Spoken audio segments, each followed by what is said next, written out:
Bom, a gente continua falando sobre a reunião da ONU, porque o presidente Lula falou sobre as guerras em andamento, sobre o Oriente Médio e também sobre o leste europeu. André Anelli de volta aqui de Brasília com mais informações. O que falou o presidente sobre esses dois conflitos, André? Pois é, Tiago, o presidente Lula abriu o discurso na Assembleia Geral da ONU, manifestando apoio à luta dos palestinos por um território próprio, por um país próprio. Nesse contexto, o presidente começou a falar sobre as guerras, destacando que o ano de 2024 ostenta o recorde do maior número de conflitos desde a Segunda Guerra Mundial. Lula citou a proposta do Brasil e da China para colocar um fim a uma dessas guerras, que é justamente entre a Rússia e a Ucrânia.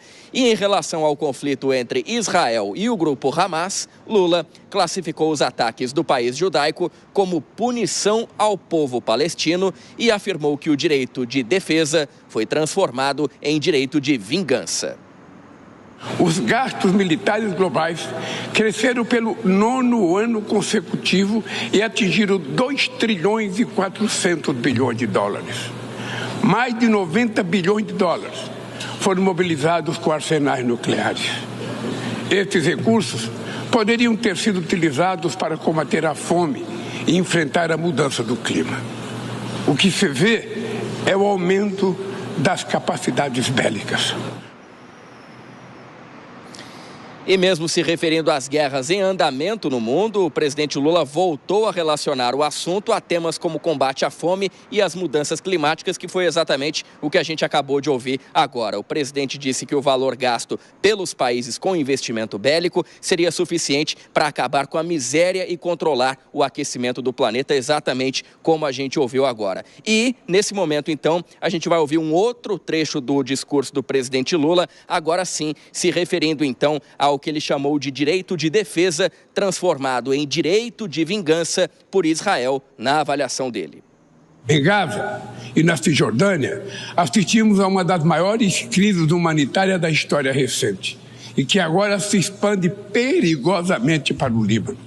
O que começou como ação terrorista de fanáticos contra civis israelenses inocentes tornou-se uma punição coletiva de todo o povo palestino.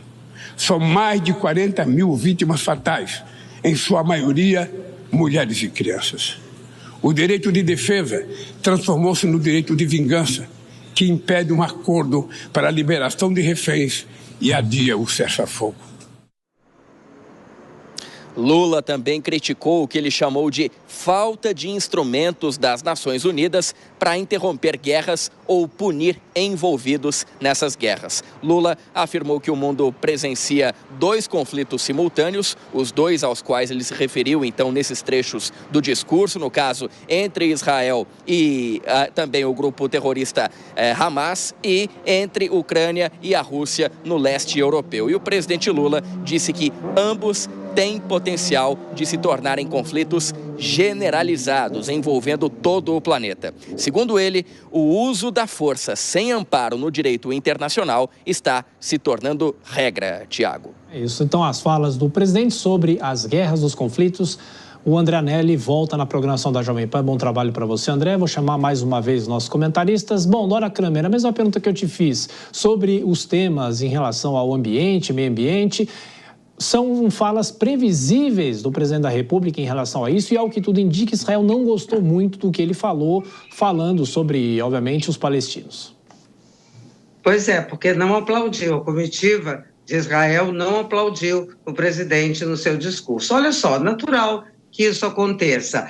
Eu acho natural também que ele se posicione, porque é o assunto que está aí tomando conta do mundo, então é muito natural. O problema não, mas a questão, o ponto é que não há um peso, o Brasil não tem peso nessa questão, né? A despeito do país, mesmo não tendo peso, se posicionar, dizer o que pensa e tal, é normal, mas não tem peso, não modifica nada, assim como não acontece nada do que se diz na ONU, não é o que se faz na prática. Marcelo Favalli e você acabaram de abordar esse assunto. O presidente Joe Biden, por exemplo, no discurso dele, ele defendeu a reforma da ONU, do Conselho de Segurança, mas ele, como a maior potência do mundo, não faz um gesto concreto para que essa mudança realmente tenha efetividade, né? Então, é aquela coisa, é um ambiente diplomático em que as pessoas se posicionam e quando elas se posicionam de maneira previsível, não cometem nenhuma gafe, nenhuma impropriedade maior, que eu acho não foi cometida no discurso do presidente, está tudo ok, não tem efeito algum prático.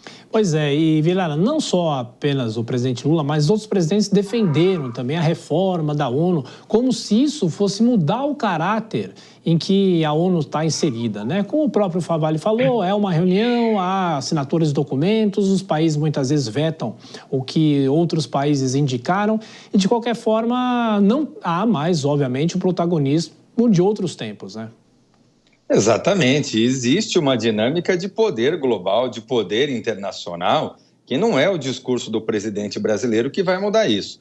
O fato é que o presidente Lula, ele se adequa muito bem a esse figurino de líder dos países emergentes. É um figurino que lhe cai bem. Talvez nos seus primeiros 2 mandatos isso ficou mais evidenciado. Eu vejo que nesse terceiro mandato ele tem cometido alguns equívocos e não vem conseguido ter esse protagonismo que até almejou ter nesse terceiro mandato, de alguma forma vendeu muito essa questão durante o período eleitoral. Agora, o fato é que quando ele assume esse tipo de posição, ele segue esse figurino que é esperado dele e que tem adeptos em diversas partes do globo. Eu vejo que apenas quando entra em alguns temas espinhosos de conflito, como Palestina e Israel, por exemplo, de alguma forma é lembrado uma certa incoerência, é lembrado um certo lado nas análises, nas avaliações, que muitas vezes aponta o dedo quando o ataque é de Israel, mas deixa de apontar o erro quando o ataque, por exemplo, vem do outro lado.